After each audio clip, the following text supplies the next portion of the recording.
The sun rises over the vast empire of Babylon, now under the authority of King Darius of the Medo-Persian Empire. Golden towers catch the early desert light. Merchants begin arranging figs, olives, and woven fabrics in the marketplace. Soldiers rotate guard shifts beneath massive stone gates.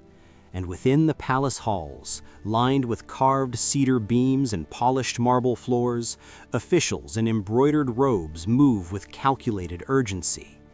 Among them walks an elderly man, quiet, composed, steady.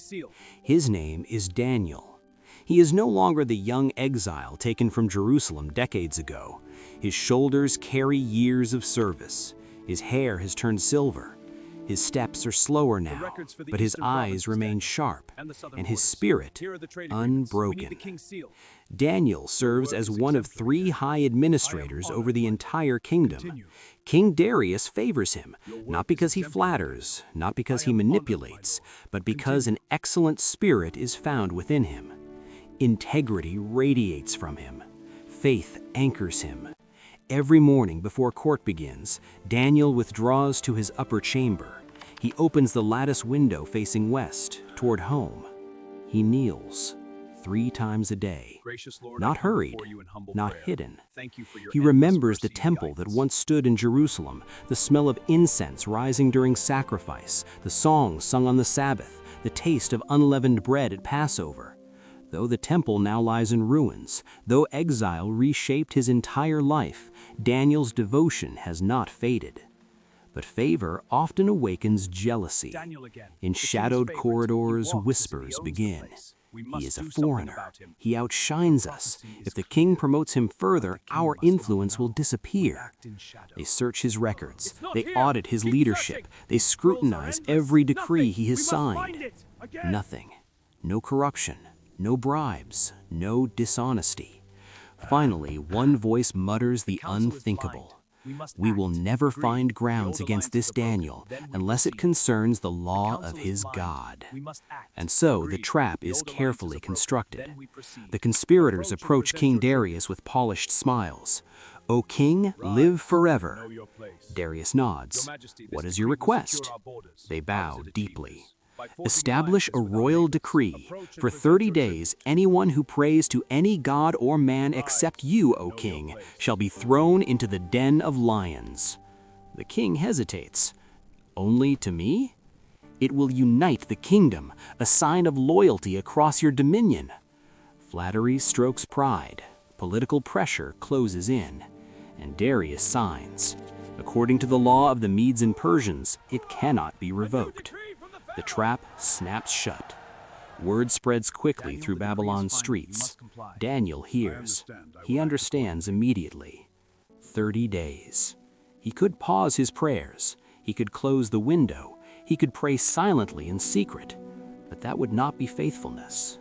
That would be fear. Calmly, Daniel walks to his chamber. He opens the lattice window toward Jerusalem as he always has. And he kneels. "Lord, you are still God." The servant gasps from the doorway. "My lord, they will see you." Daniel's voice remains steady. "I have served God since my youth. I will not stop now." Moments later, the officials burst in. "There he is!" They seize him and drag him before the king. Darius's face drains of color. "Daniel, is this true?" Daniel meets the king's eyes without resentment. "O king, I have done no wrong before you." All day long, Darius searches desperately for a way to save him. Advisors are summoned, scrolls are unrolled, legal loopholes are explored. But the law cannot be changed. As the sun sinks beneath the horizon, torches flicker near the den of lions, a cavern carved into stone. The heavy scent of animals fills the air. Low growls echo from within. Darius turns to Daniel, his voice breaking. "May your God, whom you serve continually, deliver you." Daniel is lowered into darkness. The stone is rolled across the opening. Sealed. The growls grow louder. Above, the palace falls into uneasy silence. Darius refuses entertainment. He cannot eat. He cannot sleep. Regret tightens around him like chains. At the first light of dawn, he runs to the den.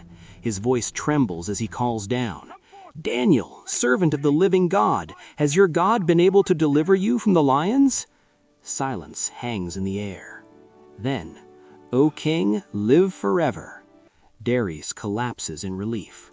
"My God sent his angel," Daniel calls upward, "and shut the mouths of the lions. They have not hurt me because I was found innocent before him, and also before you, O king." Inside that den, during the longest night of his life, Daniel had faced more than lions. He had faced the quiet question every believer eventually confronts. Is God still faithful after decades of waiting? After exile? After loss? In old age? The lions had paced around him, but they had not touched him. Peace had filled the cavern. Perhaps an angel stood between predator and prophet. Perhaps unseen hands restrained claws and jaws. Daniel had not fought. He had trusted. When he is lifted from the den, not a wound is found on him, not a scratch. But something within him is transformed. His faith is no longer the faith of a gifted young exile interpreting dreams in royal courts. It is the seasoned, unshakable faith of a man who has endured captivity, politics, betrayal, and now the shadow of death itself. He does not boast. He does not curse his accusers. He stands quietly as justice unfolds. The conspirators are brought forward.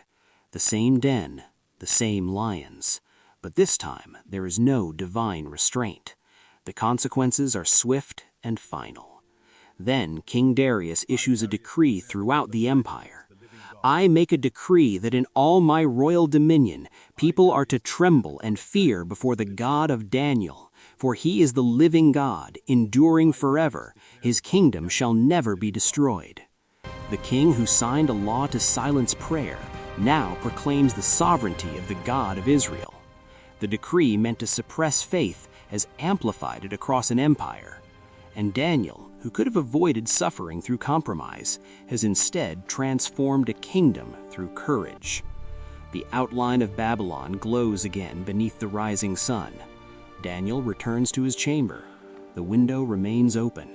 He kneels once more, not in desperation, but in gratitude.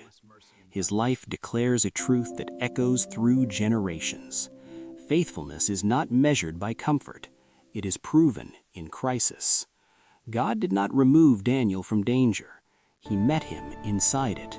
And sometimes the greatest miracle is not escaping the den, but discovering you were never alone in it. The lions may still roar, empires may still threaten, but the God who shut the mouths of lions still rules over kings, and those who trust him will never be abandoned.